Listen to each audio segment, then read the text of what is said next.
Me acompaña Paola, ella es periodista de la W, una de las principales analistas en el mundo mediático sobre el tema de la reforma tributaria. Y Paola, mil gracias por acompañarme, muy buenas noches. Buenas noches, Ariel, gracias a usted por invitarme. Paola, cuando uno lee la reforma tributaria o la propuesta de reforma tributaria, más o menos yo sacaría dos conclusiones.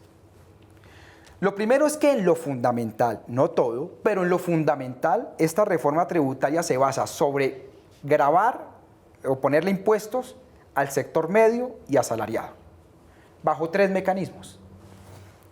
Ampliar la base gravable del impuesto a la renta, es decir, que más colombianos paguen impuesto a la renta. Un IVA que uno lo llama no sobre el producto final, sino sobre la cadena. Lo que llaman muchos productos pasaron de estar exentos a estar excluidos, ya vamos a ver eso. Y lo tercero, un IVA sobre estratos 4, 5 y 6, que es la gran mayoría clase media, porque la clase alta ni siquiera vive generalmente en Colombia. Entonces uno dice ahí, internet, hasta los servicios funerarios, morirse es carísimo, además en época de pandemia y todo, si es una cremación puede costar 4 millones de pesos y si es con entierro hasta 6 millones de pesos para conseguir solo un pedacito de hueco para enterrar a un familiar o a un amigo. Y ahí se basa. Hay otro 25% que son otras cosas donde las personas jurídicas o lo que llamamos empresas también tienen descontento. Yo quiero desglosar con usted eso. Primero, impuesto a la renta. ¿Qué es eso? ¿Por qué algunos decimos que es tan complicado y que afecta a la clase media? Sí, Ariel, muy buenas noches. Pues primero que todo decir que este proyecto de ley que pues el gobierno ha insistido que no se llama reforma tributaria, sino que es una ley de solidaridad sostenible, porque no solamente incluye temas de impuestos, sino también temas como recorte de gastos, modifica temas fiscales, como por ejemplo la regla fiscal que es tan importante en el país y además tiene lo que muchos han llamado los programas sociales y las ayudas a los ingresos más bajos y digamos que esa es la justificación más grande del gobierno para presentar esta reforma, la necesidad de financiar esos programas que se crearon muchos durante la pandemia para ayudar a la población más vulnerable. Esa es la razón por la cual no se llama reforma tributaria, sino que se llama ley de solidaridad sostenible. Pero como usted bien lo decía, en materia de impuestos, pues lo más grave tiene que ver con ese tema del impuesto a la renta. Yo hoy nuevamente le traje unas gráficas, Ariel, para que entendamos qué es lo que va a pasar con el tema del impuesto de renta a las personas naturales. ¿Cuáles son los principales cambios que trae esta reforma tributaria o este proyecto de ley en materia de declaración de renta? En esta primera gráfica, entonces, vamos a ver qué significa el impuesto de renta que se cobra con base en los ingresos. Esto es muy importante aclararlo, Ariel, porque muchas personas, digamos, confunden que gente que tiene patrimonios muy altos, por ejemplo, los congresistas y demás, que por qué no pagan renta, que por qué les sale cero en su declaración. El impuesto de renta siempre se basa es en el tema de los ingresos.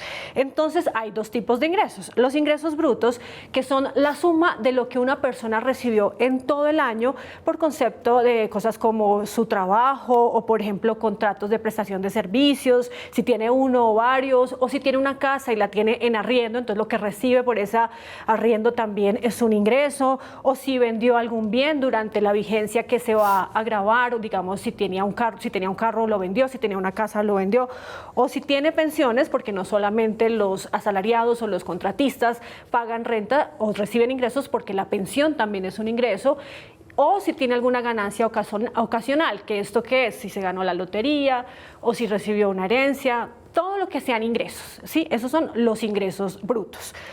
Pero en la declaración de renta usted no la paga frente a sus ingresos brutos, la paga frente a los ingresos líquidos. Es lo que vamos a ver entonces en esta siguiente gráfica. ¿Cuáles son esos ingresos líquidos?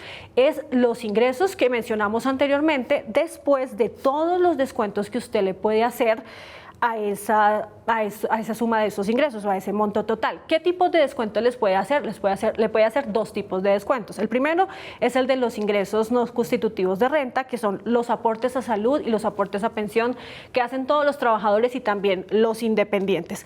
Y lo otro son las rentas exentas, que son aportes a cuentas AFC, aportes voluntarios a pensiones, o paga medicina prepagada, o está pagando alguna deuda, tiene algún crédito. Todo eso es lo que se llama una renta exenta. ¿Qué es lo importante, Ariel? Que los ingresos líquidos no pueden, los descuentos que usted hace de los ingresos brutos, o sea, para tener sus ingresos líquidos, no pueden superar el 25% de descuentos más las deducciones. No sé si me hago entender en ese punto. Entonces, eso es como para poner en contexto qué es lo que significa el impuesto de renta.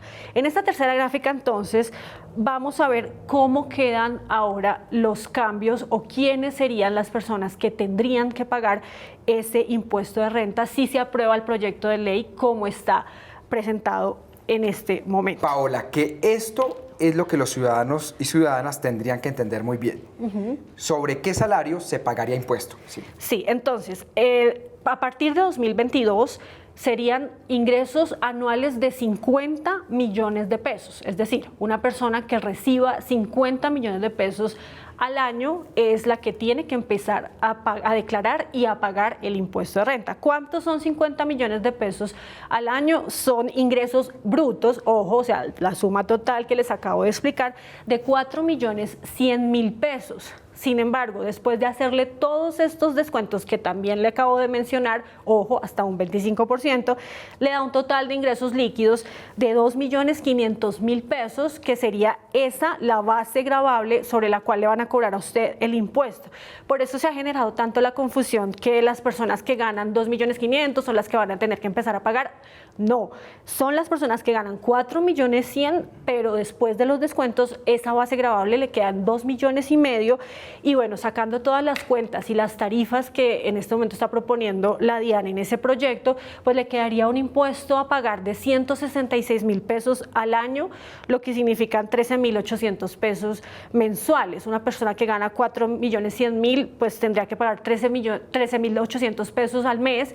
Y pues esto, digamos, es lo que el gobierno dice o defiende, diciendo que pues no es una suma tan alta. Si se mira el pago mensual, 13.800 pesos, pues de pronto se podría decir, si es para financiar programas sociales, para ayudarle a los pobres, como también ha querido de pronto justificar el gobierno este impuesto, entonces no es mucho.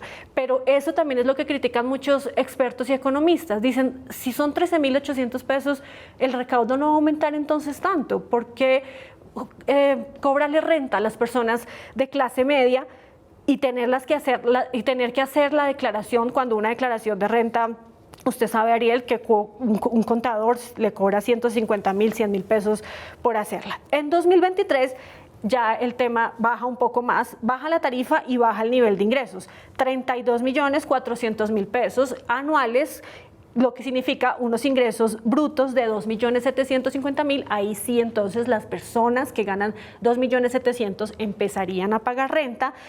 Después de todos los descuentos quedan unos ingresos líquidos de 1.700.000. Sobre este 1.700.000 es que le cobrarían el impuesto, lo que significa que pagaría 14.000 pesos al año, es decir, un impuesto de renta mensual de 1.200 pesos. Lo mismo, el tema es que la tarifa es muy baja y muchos expertos dicen, eso no va a aumentar el recaudo y sí le complica la situación a los colombianos que hoy no pagan renta.